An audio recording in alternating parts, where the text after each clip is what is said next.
બધાને ખબર હોય કોનો જન્મદિવસ આવે? કાનુડાનો. કોનો જન્મદિવસ આવે? કાનુડાનો. હવે જન્માષ્ટમીને દિવસે આપણે બધા જન્માષ્ટમી ઉજવીએ ને, તે દિવસે બધા ઉપવાસ કરીએ, બરાબર? તો કાનુડાનો જન્મ છે એ મથુરામાં થયો. કેમ થયો? મથુરામાં. પછી કાનુડો છે જે કૃષ્ણ ભગવાન છે એના માતાનું નામ શું હતું? દેવકી હતું. શું હતું? દેવકી. અને એના પિતાનું નામ હતું વાસુદેવ હતું. શું હતું? વાસુદેવ અને દેવકીનો પુત્ર. એટલે કે આઠમો પુત્ર હતો એ કૃષ્ણ ભગવાન હતા. કોણ હતા? પણ એના માતા પિતાને જેલમાં પૂરી દીધા હતા. એના મામાએ, કૃષ્ણ ભગવાનના મામા હતા ને કંસ રાજા, એને જેલમાં પૂરી દીધા હતા. એટલે કૃષ્ણ ભગવાનનો જન્મ મથુરાની જેલમાં થયો. કેમ થયો? મથુરાની જેલમાં થયો. અને એના મામા છે ને એવું દેવકીને એની બેનને કીધું હતું કે તારો આઠમો જે ગર્ભ છે ને એને પણ હું મારી નાખીશ, જીવતો નહીં રાખું. પણ કંસને એક આકાશવાણી થઈ હતી. એણે એમ કીધું હતું કે દેવકીનો આઠમો ગર્ભ છે ને, આઠમું સંતાન ઈ તારો કાળ હશે, એટલે કે તારું મૃત્યુ ઈ કરશે. એટલે એને બીક હતી કે આને આઠમું સંતાન થશે ને ઈ હું એને મારી નાખીશ. એટલે જ્યારે રાત્રે 12 વાગે ભગવાનનો જન્મ થયો ત્યારે ખૂબ વરસાદ હતો અને જેલની અંદર માણસો હતા એ પણ બધા સૂઈ ગયા, બેભાન અવસ્થામાં થઈ ગયા. અને વાસુદેવ છે એ ટોપલામાં લઈ કૃષ્ણ ભગવાનને લઈ અને જમના નદીને પાર કરી અને ગોકુળમાં મૂકી આવે છે. ક્યાં મૂકી આવે છે? ગોકુળમાં મૂકી આવે છે. હવે ખૂબ વરસાદ, નદીમાં પૂર આવ્યું. તો વાસુદેવ કેવી રીતે ચાલી રાખે? ભગવાનને તેને ટોપલામાં લઈ લીધા હતા. નાના નાના હોય એટલે તે ટોપલામાં મૂકી દીધા. પણ ભગવાનની લીલા તો અપરંપાર હોય ને, જેમ જેમ ભગવાન ચાલતા જાય, વાસુદેવ ચાલતા જાય ભગવાનને એમ એમ નદીમાં રસ્તો થતો જાય. શું થતો જાય? રસ્તો થતો જાય. અને અહીંયા સુધી પાણી આવી જાય વાસુદેવને. એટલું બધું નદીની અંદર પાણી હોય. અને ત્યારે શેષનાગ છે એ ભગવાનની ઉપર સૈયા કરે છે કે ભગવાનની ઉપર પાણી ન પડે. શું ન પડે? પાણી. કારણ કે વરસાદ આવે તો પાણી પડતું હોય ને, એટલે શેષનાગ છે એ સૈયા કરી અને ભગવાનની ઉપર સૈયા કરે છે, એનું રક્ષણ કરે છે.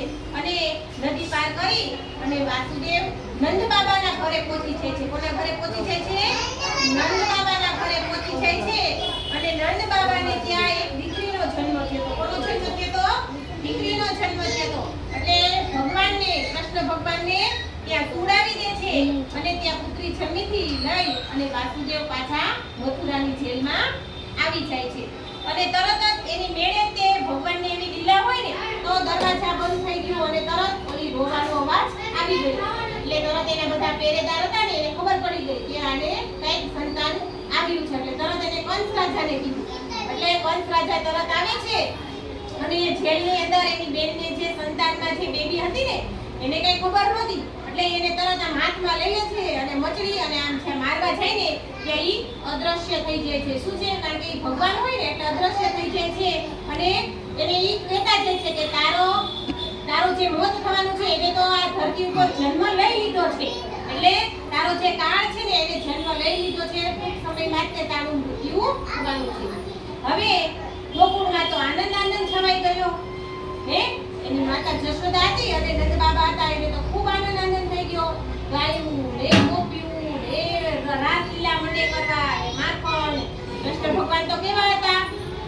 નખરાળા હતા ને. બધા કે ને નાનો છે નખરાળો. એમ કૃષ્ણ ભગવાન છે કેવા હતા? નખરાળા. એટલે બધાને સરસ મજાની મજા કરાવે, ગોપીઓને કરાવે, ભાઈબંધને કરાવે, પછી બહાર રમવા જાય.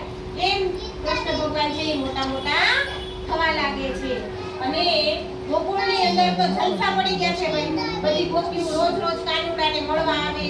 પછી તો મોટા મોટા થઈ જાય ને તમારી જેવડા થઈ ગયા એટલે ભગવાન તો ગોપીના ઘરે માખણ ચોરી આવે. શું ચોરી આવે? માખણ ચોરી ચોરીને ભગવાન ખાતા હતા. અને જેમ જેમ મોટા પછી એક દિવસ તો એને ધૂળ ખાઈ લીધી હતી. એટલે એના માતાજી એ કેમ રીતે ધૂળ ખાધી? પછી કે તું મને મોઢું બતાવ. જશોદા માતા એને પૂછે છે. તો કૃષ્ણ ભગવાને એનું આખું મોઢું બતાવ્યું ને તો જશોદા માને તો ચક્કર આવી ગયા. કારણ કે એ તો ભગવાન હતા. કોણ હતું? ભગવાન હતા. એટલે એને આખું બ્રહ્માંડ એની મોઢાની અંદર દેખાયું. એટલે જશોદા માને દેખી તો મારા ઘરે તો સાક્ષાત ભગવાન પધાર્યા છે. પછી તો જેમ જેમ મોટા થતા ગયા એમ એના પરાક્રમ વધતા ગયા. ગોપીનાથથી માખણ ચોરી આવે, વનમાં વહી જાય ને ગાયો ચારવા વહી જાય ને ગેડી દડે રમે. પછી જમનાજીમાં જવા દે તો ત્યાં તો શેષનાગ રહેતા હતા. કોણ રહેતું હતું? શેષનાગ રહેતા હતા. તો ત્યાં તો એનું કોઈ પાણી ન પીવે કારણ કે ઝેરવાળું હતું.